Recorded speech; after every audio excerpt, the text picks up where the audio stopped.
नमस्कार, आप सभी का स्वागत डीडी न्यूज पर। आपके साथ मैं हूं मुकुल शर्मा। इस वक्त की तमाम बड़ी खबरों से आपको रूबरू कराएंगे, लेकिन सबसे पहले नजर डालते हैं हेडलाइंस पर। भाजपा ने कांग्रेस की मानसिकता पर उठाए सवाल। कहा, पीएम मोदी के दिमागी नक्सल का मुद्दा उठाने की 24 घंटे के अंदर कई कांग्रेसी नेताओं ने बताया खुद को दिमागी नक्सल।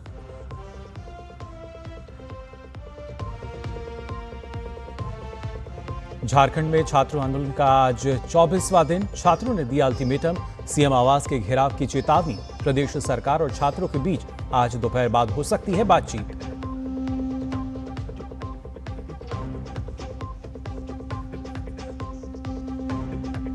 श्री राम मंदिर चढ़ावा हेराफेरी मामले में सुप्रीम कोर्ट में अहम सुनवाई आज। अदालत की निगरानी में एसआईटी जांच कराने की मांग वाली याचिकाओं पर होगी सुनवाई।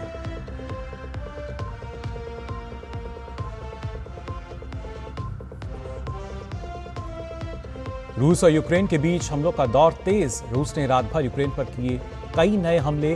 कीव ने भी मॉस्को इलाके में किया ड्रोन हमला।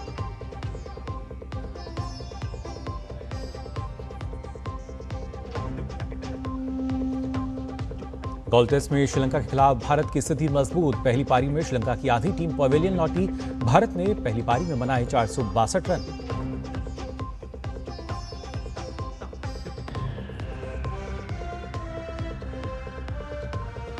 और सावन सोमवार नाग पंचमी का अद्भुत संयोग। देश भर में सुबह से ही पूजन दर्शन के लिए श्रद्धालु पहुंच रहे हैं शिवालय।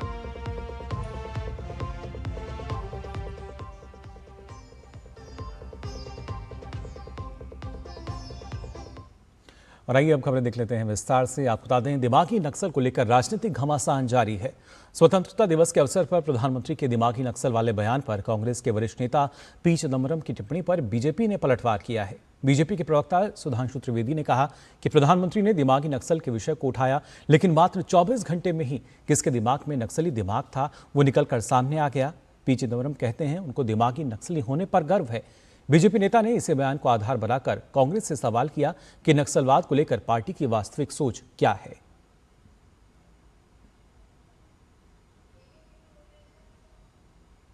नरेंद्र मोदी जी ने एक बहुत महत्वपूर्ण और आज के परिप्रेक्ष्य में अत्यंत उपयुक्त विषय दिमागी नक्सल के विषय को उठाया, परंतु हम लोग इस विषय को लेकर आश्चर्य में हैं कि मात्र 24 घंटे के अंदर किसके दिमाग में नक्सली दिमाग था वो खुद ब खुद निकलकर सामने आ गया। कांग्रेस के वरिष्ठ नेता पी चिदंबरम साहब ने खुद आकर कहा कि उन्हें दिमागी नक्सली होने पे गर्व है। यानी देखिए कितने आश्चर्य की बात है कि प्रधानमंत्री जी ने कहा और इतनी तुरंत प्रतिक्रिया हुई कि पूरे देश के सामने आ गया कि किसके दिमाग में नक्सल बैठा हुआ है। इस दौरान बीजेपी प्रवक्ता सुधांशु त्रिवेदी ने कांग्रेस पर तंज कसते हुए कहा कि यूपीए शासन के दौरान देश के कई हिस्सों में नक्सलवाद का प्रभाव काफी बढ़ गया था। साथ ही उन्होंने वंदे मातरम के अपमान पर सोनिया गांधी को निशाने पर लिया। उनके शासनकाल में सबसे ज्यादा वो नक्सली जो पहले से यानी कांग्रेस सरकार के जमानों से अंदर थे जेलों में, वो सब छोड़ के बाहर आ गए थे और उस समय ही सर्वाधिक नक्सलवादी गतिविधियों का प्रभाव बढ़ना शुरू हुआ था। संपूर्ण वंदे मातरम गाते समय जो लोग असहज हो जाते हैं, इधर उधर देखने लगते हैं, बतियाने लगते हैं, हाथ पांव झटकने लगते हैं, वो लोग वही हैं जिनको उन चीजों में बड़ा सहजता महसूस होती है कि कोई कहे कि मैं वंदे मातरम नहीं गाऊंगा। ये वो लोग हैं जिनको जय श्री राम में वॉर क्राई नजर आता है, मगर सर तन से जुदा में सुमधुर सेकुलर संगीत दिखाई पड़ता है। वहीं बीजेपी में आज बड़ा बदलाव होने की उम्मीद जताई जा रही है। बीजेपी की नई राष्ट्रीय टीम का ऐलान जल्द ही किया जा सकता है। माना जा रहा है कि नई टीम में युवा और अनुभवी चेहरों के बीच संतुलन बनाने की कोशिश होगी, तो वहीं महिलाओं को 33% आरक्षण मिलेगा। अगले साल उत्तर प्रदेश, पंजाब, उत्तराखंड, गोवा, मणिपुर, हिमाचल प्रदेश और गुजरात समेत कई राज्यों में चुनाव के बिल्कुल बचने वाले हैं। इसे देखते हुए बीजेपी में इन बदलाव पर सबकी नजरें हैं। नितिन नवीन इसी साल बीजेपी के अध्यक्ष बनाए गए हैं और उनकी अगुवाई में कई राज्यों में चुनाव हो चुके हैं, जिसमें बंगाल और असम जैसे राज्यों में जबरदस्त जीत भी शामिल है। संगठन के समन्वय को मजबूत करने, जमीनी स्तर पर कामकाज बेहतर बनाने और पार्टी के कार्यक्रमों को प्रभावी ढंग से लागू करने की दिशा में पार्टी में हो रहे ये बदलाव काफी अहम साबित हो सकते हैं। और आइए बात करते हैं झारखंड की, जहां रांची में जेपीएससी और जेएसएससी की भर्ती परीक्षाओं में धांधली को लेकर छात्रों का आंदोलन आज 24वें दिन पर पहुंच गया है। रांची में आंदोलनरत छात्रों के साथ बातचीत के माध्यम से समाधान निकालने की दिशा में राज्य सरकार की ओर से एक और पहल की गई। आंदोलनरत छात्रों को आज दोपहर 2 बजे बातचीत के लिए आमंत्रित किया गया है। छात्रों को उनके विधिक सलाहकारों के साथ बातचीत में शामिल होने का प्रस्ताव दिया गया है। अनुमंडल पदाधिकारी यानी एसडीओ और एडीएम लॉ एंड ऑर्डर द्वारा छात्रों को इस प्रस्ताव की जानकारी दी गई। इससे पहले रविवार को छात्रों ने जमकर विरोध प्रदर्शन किया। इसके साथ ही छात्र जेपीएससी और जेएसएससी परीक्षाओं को रद्द कराने और दोषियों के खिलाफ कड़ी कार्रवाई और सीबीआई जांच की मांग पर अड़े हुए हैं। प्रदर्शनकारियों ने 20 अगस्त को मुख्यमंत्री आवास का घेराव करने की चेतावनी दी है। छात्रों का कहना है कि अगर सरकार हमारी मांगों को पूरा नहीं कर सकती तो हेमंत सोरेन को मुख्यमंत्री के पद से इस्तीफा दे देना चाहिए। सरकार की तरफ से आए हैं कि छात्रों के साथ वार्ता के लिए 2 बजे बुलाया गया है। उसमें इनके छात्रों के प्रति और इनके विधिक सलाहकार को भी अपना रख सकते हैं, 3-4 रख सकते हैं। झारखंड लोकतांत्रिक क्रांतिकारी मोर्चा यानी जेएलकेएम पार्टी के नेता देवेंद्र नाथ महतो ने 2 बजे होने वाली इस वार्ता पर कहा कि सरकार वार्ता से छात्रों को संतुष्ट करे और हम चाहते हैं कि एक ऐसी शिक्षा व्यवस्था आए जो आने वाले समय में छात्रों को इस तरह का संघर्ष ना करना पड़े। चाहते हैं कि एक एजुकेशन सिस्टम ऐसा सिस्टम आए जो आने वाले पीढ़ी युग युग तक, जो अभी पहला दूसरा तीसरा क्लास में है या स्कूल में पढ़ रहे हैं या +2 में पढ़ रहे हैं, वे छात्र जब प्रतियोगी परीक्षा को फेस करें तो उनको ऐसा संघर्ष न करना पड़े, पेपर लीक और धांधली और पैरवी का सामना न करना पड़े। ऐसा शिक्षा व्यवस्था पर सहमति बने। तो एक बेहतर शिक्षा व्यवस्था जो है वो होनी चाहिए जिससे छात्रों को आने वाले समय में इस तरह की दिक्कतें ना झेलनी पड़ें। वहीं 14 दिन से भूख हड़ताल पर बैठी सविता कुमारी से खास बातचीत की हमारे संवाददाता दिवाकर कुमार ने। झारखंड में छात्र आंदोलन 25वें दिन में पहुंच गया है और सविता कुमारी आप देख रहे हैं किस तरीके से अब ये थोड़ी स्वास्थ्य के दृष्टि से कमजोर होती हुई दिख रही हैं। ये भी भूख हड़ताल पर 14वां दिन इनका पहुंच गया। तो आप समझ सकते हैं कि किस तरीके से सिस्टम के खिलाफ जो इनकी लड़ाई है वो लगातार जारी है और सरकार जब तक इनकी मांगों को नहीं मानती है तो तब तक ये अपना भूख हड़ताल खत्म करने नहीं जा रही। सविता, किस तरीके से आपके हौसले बुलंद हैं क्योंकि सरकार ने आज बातचीत की पहल की है?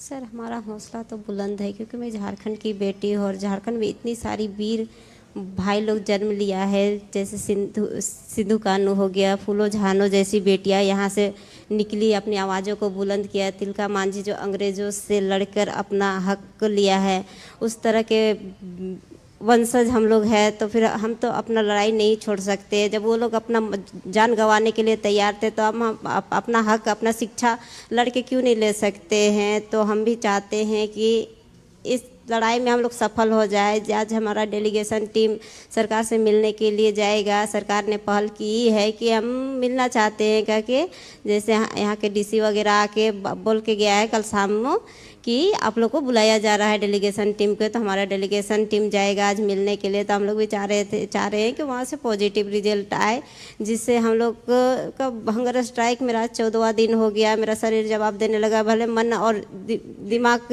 बुलंद है, लड़ने के लिए अभी भी हिम्मत है, शक्ति है, लेकिन शरीर तो जवाब देने लगा है। डॉक्टर ने भी जवाब दे दिया है। फिर भी हम चाहते हैं कि सरकार हमारी मांगों को पूरा कर दे। अगर हमारी मांग को पूरा नहीं कर लेते तो हम लोग सीएम आवास तो घेरेंगे। तो सीधे तौर पर एक अल्टीमेटम यहाँ पर है और वो नहीं होता तो सीएम आवास घेरने की बात भी सामने आ रही है।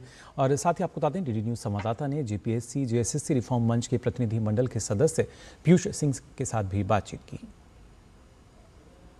दिनों से छात्रों का आंदोलन जारी है और अब सरकार की ओर से एक बार फिर बातचीत की पहल की गई है। हमारे साथ जेपीएससी जेएसएससी रिफॉर्म मंच के पीयूष हैं। पीयूष, किस तरीके से सरकार का कल डेलीगेशन आया था, क्या कुछ आश्वासन मिला है और आज आप लोग बातचीत के लिए जा रहे हैं? हाँ, आज हम लोग बातचीत के लिए जा रहे हैं। ऑफिशियल चैनल से हम लोगों के पास प्रस्ताव आया था, एसडीओ सर और एडीएम सर यह प्रस्ताव लेकर के आए थे और हम वार्ता के लिए तैयार हैं। हमने तो कभी वार्ता के लिए इनकार किया ही नहीं है। संवाद ही समस्या का समाधान कर सकती है, इस बात से हम लोग भी वाकिफ़ हैं।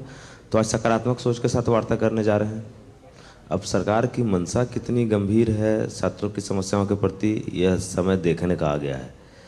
किस तरीके से जो सरकार की तरफ से कल जो प्रस्ताव आए, आप लोगों ने जो पुराने कुछ डिमांड रखे थे, देख हमारे साथ कानून के जानकार लोग, तो इस बार डेलीगेशन में तो वो लोग हैं? हाँ, इस बार सरकार ने खुद से प्रस्ताव रखा है कि आप चाहें तो आप अपने साथ विधिक सलाहकार रख सकते हैं। तो हम 3-4 नामों पे हम लोग चर्चा कर रहे हैं, फाइनल करके एक नाम के साथ हम लोग जाने वाले हैं। अब सरकार की मंशा पे भी थोड़ा सवाल उठता है, क्योंकि एक तो सरकार हमसे वार्ता करने का प्रस्ताव लेकर के आती है, बैक चैनल में सरकार आंदोलन को कमज़ोर करने के लिए हमारे साथियों को तोड़ने का प्रयास करती है। तो आज सही समय है यह दिखाने का सरकार को भी कि छात्रों के मांग के साथ हम बिल्कुल गंभीर हैं। और ये खबरों में आगे बढ़ते हैं। आपको बता दें, अयोध्या राम मंदिर चढ़ावा हेराफेरी मामले में सुप्रीम कोर्ट में आज सुनवाई होगी। स्वतंत्र जांच की मांग वाली 4 याचिकाओं पर सर्वोच्च अदालत में सुनवाई होनी है। सुप्रीम कोर्ट में दाखिल याचिकाओं में सीबीआई से स्वतंत्र जांच कराने, श्री राम जन्मभूमि तीर्थ क्षेत्र ट्रस्ट के वित्तीय लेन देन का सीजी फॉरेंसिक ऑडिट करने, ट्रस्ट के सभी वित्तीय रिकॉर्ड सुरक्षित रखने, जांच पूरी होने तक उस पर बड़े वित्तीय फैसले लेने से रोक लगाए जाने की मांग की गई है।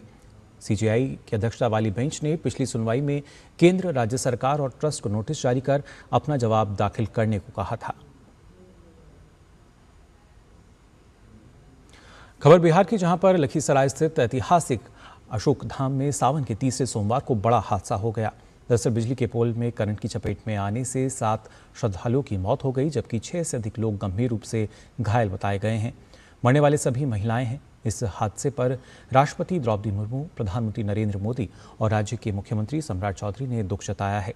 पीएम मोदी ने कहा कि दुख की इस घड़ी में मेरी संवेदनाएं पीड़ित परिवारों के साथ हैं। घायल लोग जल्द ठीक हों। राज्य सरकार ने सभी मृतकों के निकटतम आश्रितों को राज्य सरकार की ओर से 4-4 लाख रुपए के अनुग्रह अनुदान की घोषणा की है। घायलों के समुचित एवं त्वरित इलाज के लिए प्रशासन को आवश्यक निर्देश दिए हैं। आपको बता दें कि जलाभिषेक के लिए मंदिर में बड़ी संख्या में श्रद्धालु पहुंचे थे। इसी दौरान बिजली के पोल में करंट उतरने से हादसा हुआ। हादसे के बाद मौके पर अफरा तफरी मच गई और हादसे पर लखीसराय के डीएम शैलेंद्र कुमार ने कहा कि श्रद्धालु की लाइन अशोकधाम हॉल तक पहुंच गई थी। अचानक वहां बिजली का एक खंभा गिर गया। खंभा गिरने पर अफवाह फैल गई कि लोगों पर बिजली का तार गिर गया है, लेकिन वह केवल वायर ही था। हॉल्ट के ठीक सामने से जो क्यू है, जो मंदिर का क्यू, वो पहुंचा हुआ था अशोकधाम हॉल तक और हॉल्ट के पास 2 ट्रेनें का भी ठहराव हो गया था। वो दोनों ट्रेन उसी समय आई थी और एक बिजली का पोल भी स्टेशन का ही कहीं सामने में वो गिर गया राइट साइड में। तो जो पुरुष का क्यू था उसके राइट साइड में पोल था, उधर गिरा तो पुरुष सब भगदड़, मतलब एक अफवाह फैल गया कि बिजली गिरा है, हालांकि वो केबल वायर था। तो लेफ्ट साइड में महिलाओं का क्यू था, उसके ऊपर प्रेशर बढ़ा, महिलाएं एक के ऊपर एक सब गिरती चली गई। अभी 7 लोगों की 7 महिलाएं हैं, घायलों की संख्या पता कर। वहीं पश्चिम बंगाल के बीरभूम में तारापीठ स्थित एक होटल में आग लगने से बड़ा हादसा हो गया। हादसे में अब तक 7 श्रद्धालुओं की मौत की खबर सामने आई है। तारापीठ बीरभूम जिले में स्थित प्रमुख देवी पीठ है और यहां पर बड़ी संख्या में श्रद्धालु दर्शन करने के लिए पहुंचते हैं।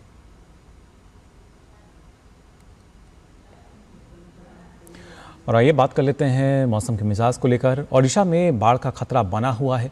उत्तर पश्चिम बंगाल की खाड़ी में बने कम दबाव के क्षेत्र और तीव्र होने की संभावना है, जिससे राज्य के उत्तरी भाग में तेज बारिश की आशंका जताई गई है।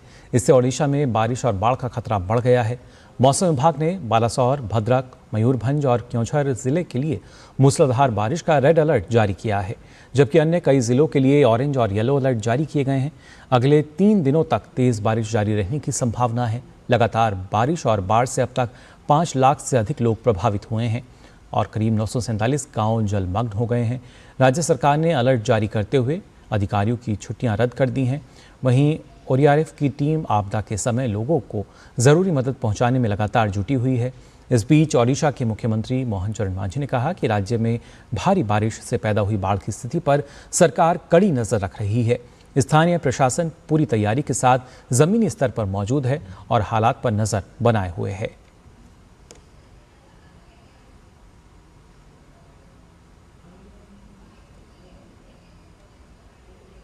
वहीं लगातार हो रही बारिश के कारण ओडिशा के केंद्रपाड़ा जिले में राष्ट्रीय राजमार्ग 53 के एक निर्माणाधीन हिस्से का लगभग 100 मीटर हिस्सा धंस गया। सड़क का हिस्सा धंसने के बाद वहां खड़े 3 ट्रक गड्ढे में गिर गए। हालांकि हादसे के समय गाड़ियों के ड्राइवर या सहायक मौजूद नहीं थे, इसलिए किसी के हताहत होने की सूचना नहीं है। मौसम विभाग ने आज ओडिशा के अलावा पश्चिम बंगाल में भी मूसलाधार बारिश का रेड अलर्ट जारी किया है। वहीं अरुणाचल प्रदेश, छत्तीसगढ़, झारखंड, उत्तर प्रदेश, पूर्वी मध्य प्रदेश, हिमाचल प्रदेश, उत्तराखंड, जम्मू कश्मीर और लद्दाख में भी अगले 2 दिनों तक ऐसी ही स्थिति रहने की संभावना है। मौसम विभाग ने बताया है कि आज असम, मेघालय, बिहार, हरियाणा, चंडीगढ़ और दिल्ली में तेज बारिश की संभावना है। अगले 2 से 3 दिनों तक अंडमान निकोबार द्वीप समूह, आंध्र प्रदेश, तमिलनाडु, पुदुचेरी और कराईकल में गरज चमक के साथ बारिश हो सकती है। साथ ही मेघालय, नागालैंड, मणिपुर, मिजोरम, त्रिपुरा और विदर्भ जैसे क्षेत्रों में भी लगभग ऐसी ही स्थिति रहने का अनुमान जताया गया है। और बुलेटिन में फिलहाल हमें रुकने एक छोटे से ब्रेक के लिए जल्द हाजिर होते हैं। यार कैसे ले पाएंगे घर? नहीं, आज गर्मी बहुत है ना? यस, बहुत ही ज्यादा। पापा, घर खरीदने की planning is not easy. Vinny, long term savings का बेस्ट प्लान बताना। LIC protection plus plan. LIC और सेविंग्स? यस, इसमें इंश्योरेंस और फंड्स दोनों में इन्वेस्ट करके गोल्स के हिसाब से सम अश्योर्ड एडजस्ट कर सकते हो। LIC protection plus plan, future insured, growth assured. Bharat की सबसे बड़ी gold loan NBFC Muthoot finance से गोल्ड लोन लीजिए और फिर देखिए सोना क्या नहीं कर सकता। कॉल कीजिए 1-800-313-1212। मेरी पसंद, मेरी पसंद, मेरी पसंद, मेरी पसंद, हमारी पसंद, हम सबकी पसंद। मजबूत देश का मजबूत सरिया हो गया स्टील। ब्रेक के बाद आप सभी का एक बार फिर स्वागत। आप देख रहे हैं DD न्यूज़। आइए खबरों में आगे बढ़ते हैं। आज सावन का तीसरा सोमवार और नागपंचमी का पर्व एक साथ पड़ने से देश भर के शिवालयों में श्रद्धालुओं की भारी भीड़ उमड़ रही है। झारखंड के देवघर स्थित बाबा बैद्यनाथ धाम मंदिर में सुबह से ही बड़ी संख्या में श्रद्धालु दर्शन और जलाभिषेक के लिए पहुंच रहे हैं। वहीं उत्तर प्रदेश के वाराणसी में सावन के तीसरे सोमवार पर काशी विश्वनाथ मंदिर में बड़ी संख्या में कांवड़िए और शिव भक्तों का जमावड़ा देखने को मिल रहा है। इसके साथ ही सावन के तीसरे सोमवार पर उत्तर प्रदेश के शिव मंदिरों और कांवड़ियों पर आपको बता दें हेलीकॉप्टर से पुष्प वर्षा की जा रही है। बाराबंकी में महादेव मंदिर के शिव भक्तों पर भी इसी तरह हेलीकॉप्टर से पुष्प वर्षा की गई।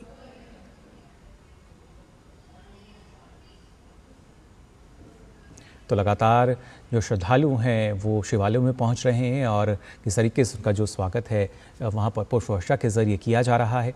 साथ ही जम्मू कश्मीर के पुंछ जिले की अगर बात करें तो यहां पर स्थित हिमालय तीर्थस्थल बूढ़ा अमरनाथ की वार्षिक यात्रा कड़ी सुरक्षा व्यवस्था के बीच आज से शुरू हो रही है। जम्मू कश्मीर के उपराज्यपाल मनोज सिन्हा ने जम्मू बेस कैंप से बाबा बूढ़ा अमरनाथ यात्रा के पहले जत्थे को रवाना किया। बाबा बूढ़ा अमरनाथ यात्रा से पहले रविवार को नवग्रह मंदिर से त्रिशूल यात्रा निकाली गई। यात्रा के मद्देनजर सुरक्षा व्यवस्था कड़ी कर दी गई है।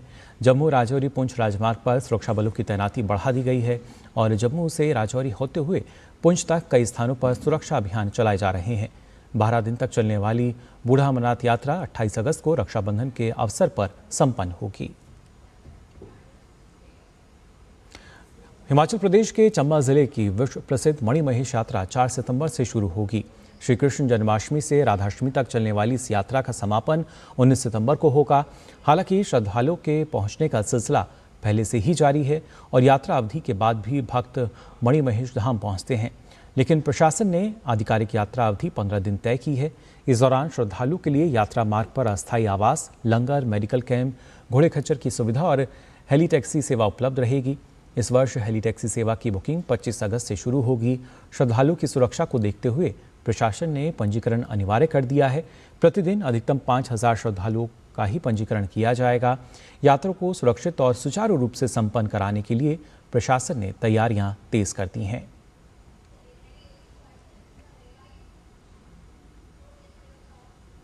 आधिकारिक रूप से मनी महेश यात्रा जो है इस वर्ष हम लोग 4 सितंबर से लेके 19 सितंबर ऑनवर्ड्स जो है स्टार्ट उसका शेड्यूल रहेगा। इसी के साथ साथ जो हमारी हेलीकॉप्टर सेवाएं हैं वो इस वर्ष 25 अगस्त ऑनवर्ड्स हम लोग आरंभ कर देंगे उनको। होली से भी की जा रही है और भरमौर से भी की जा रही है। ऑनलाइन रजिस्ट्रेशन पोर्टल जो है वो कुछ समय में उसका खुल जाएगा। तो मेरा निवेदन रहेगा लोगों से कि जो आने के इच्छुक हैं और खासकर हेलीकॉप्टर सेवाओं से आने के इच्छुक हैं वो टाइमली अपना ऑनलाइन बुकिंग इसकी करवा लें। इस बार जो मनी महेश ट्रस्ट है उसने एक निर्णय ये भी लिया है कि लास्ट ईयर की जो इंसिडेंट्स हुए उनको देखते हुए इस बार ये डिसाइड किया गया कि पर डे 5000 यात्रियों को ही परमिट किया जाएगा। तो उसके लिए ऑनलाइन रजिस्ट्रेशन जो है वो moneymahesh.hp.gov.in ये आधिकारिक वेबसाइट है मनी महेश ट्रस्ट की। उसके ऊपर रजिस्ट्रेशन का लिंक जो है वो खोल दिया गया है। सभी से निवेदन रहेगा कि कृपया आप सुनिश्चित करें कि अपना रजिस्ट्रेशन करा के ही यात्रा के लिए प्लान करें। विदाउट रजिस्ट्रेशन यात्रियों को हम परमिट नहीं कर पाएंगे आगे जाने के लिए। बात आंध्र प्रदेश की, जहां भोगापुरम में आलूरी सीताराम राजू इंटरनेशनल एयरपोर्ट ने आज से वाणिज्यिक उड़ानों के साथ अपने परिचालन की शुरुआत कर दी है। आंध्र प्रदेश के एविएशन और कनेक्टिविटी सेक्टर के लिए इसे एक अहम उपलब्धि माना जा रहा है। इस ऐतिहासिक मौके पर नागरिक उड्डयन मंत्री किरंजपुर राम मोहन नायडू मौजूद रहे और उन्होंने पहली इंडिगो और एयर इंडिया एक्सप्रेस उड़ानों के यात्रियों को बोर्डिंग पास सौंपे। एयरपोर्ट से पहली उड़ान इंडिगो की हैदराबाद विशाखापट्टनम सेवा रही, जबकि विशाखापट्टनम से आबू धाबी के लिए अंतर्राष्ट्रीय सेवा भी शुरू हुई। वहीं आध्यात्मिक गुरु श्री श्री रविशंकर ने GMR और लक्ष्मी फाउंडेशन के स्किल डेवलपमेंट सेंटर का उद्घाटन किया। इस केंद्र के जरिए स्थानीय युवाओं को कौशल प्रशिक्षण और रोजगार के अवसर उपलब्ध कराने की पहल की गई है। इसके साथ ही GMR ग्रुप के चेयरमैन GM राव ने श्री श्री रविशंकर को एयरपोर्ट के विकास और भविष्य की योजनाओं की जानकारी दी। आंध्र प्रदेश के विजयनगरम जिले में स्थित एयरपोर्ट का उद्घाटन प्रधानमंत्री नरेंद्र मोदी ने 1 अगस्त को किया था। और आइए रुक कर लेते हैं अंतर्राष्ट्रीय खबरों की तरफ भी। आपको बता दें, रूस और यूक्रेन के बीच हमलों का दौर तेज हो गया है। रूस ने कल रात यूक्रेन पर कई नए हमले किए। इन हमलों में रूस ने यूक्रेन के स्टील प्लांट को निशाना बनाया। हमले में 2 लोगों की मौत हो गई। वहीं कीव ने मॉस्को इलाके में ज़बरदस्त ड्रोन हमला किया, जिसमें एक व्यक्ति की मौत हो गई और रूस के प्रमुख ई-कॉमर्स रिटेलर के गोदाम में आग लग गई। यूक्रेन की सीमा से सटे रोमानिया ने कहा कि नेटो के एयर पुलिसिंग मिशन पर तैनात एक F-18 फाइटर जेट ने एक ड्रोन को मार गिराया। इस ड्रोन ने हालिया हमलों के दौरान उसके हवाई क्षेत्र में घुसपैठ की थी। नेटो के एक प्रवक्ता ने आशंका जताई थी कि वह एक रूसी ड्रोन था। और खबर खेल जगत से आप बता दें, भारत और श्रीलंका के बीच गोल्फ में आज पहले टेस्ट के तीसरे दिन का मुकाबला खेला जा रहा है। श्रीलंका ने ताज़ा समाचार मिलने तक 5 विकेट पर 99 रन बना लिए थे।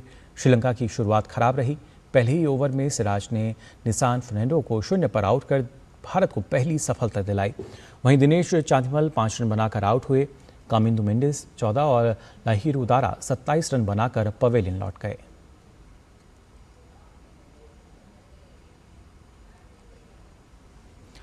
और बात हर घर तिरंगा यात्रा को लेकर, हमने देखा 9 अगस्त से देश भर में शुरू हुए हर घर तिरंगा अभियान का आज आखिरी दिन है।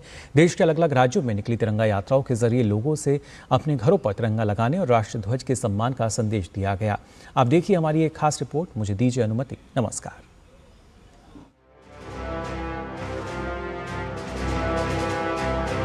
हाथों में तिरंगा, कदमों में देश के लिए आगे बढ़ने का संकल्प और साथ में राष्ट्र ध्वज के सम्मान का संदेश। इसी भावना के साथ शुरू हुआ ये अभियान अब अलग अलग राज्यों और शहरों से होते हुए अपने आखिरी पड़ाव पर है। देश के अलग अलग हिस्सों में तिरंगे के साथ लोगों की भागीदारी ने इस अभियान को व्यापक स्वरूप दिया। कहीं पदयात्रा, कहीं रैली, तो कहीं सांस्कृतिक कार्यक्रमों के जरिए तिरंगे का संदेश जन जन तक पहुंचा। दिल्ली से अरुणाचल प्रदेश तक अलग अलग हिस्सों में निकली तिरंगा यात्राओं में बड़ी संख्या में लोगों ने हिस्सा लिया और राष्ट्र ध्वज के सम्मान का संदेश दिया। इस अभियान के तहत मंत्री से लेकर सांसद तक सभी ने अपने आवास पर तिरंगा फहराकर राष्ट्र ध्वज के प्रति सम्मान जताया। साथ ही तिरंगा यात्राओं में शामिल होकर लोगों से हर घर तिरंगा अभियान से जुड़ने की अपील की। केंद्रीय गृह मंत्री अमित शाह ने अपने आवास पर हर घर तिरंगा अभियान के तहत राष्ट्रीय ध्वज फहराया। केंद्रीय मंत्री जेपी नड्डा ने परिवार के साथ अपने आवास पर तिरंगा फहराया और हर घर तिरंगा अभियान में भागीदारी की। केंद्रीय मंत्री अश्विनी वैष्णव ने रेल भवन में तिरंगा यात्रा का नेतृत्व किया। इस यात्रा में रेलवे बोर्ड के वरिष्ठ अधिकारी भी शामिल हुए। इस दौरान देशभक्ति, राष्ट्रीय एकता और राष्ट्र गौरव का संदेश दिया गया।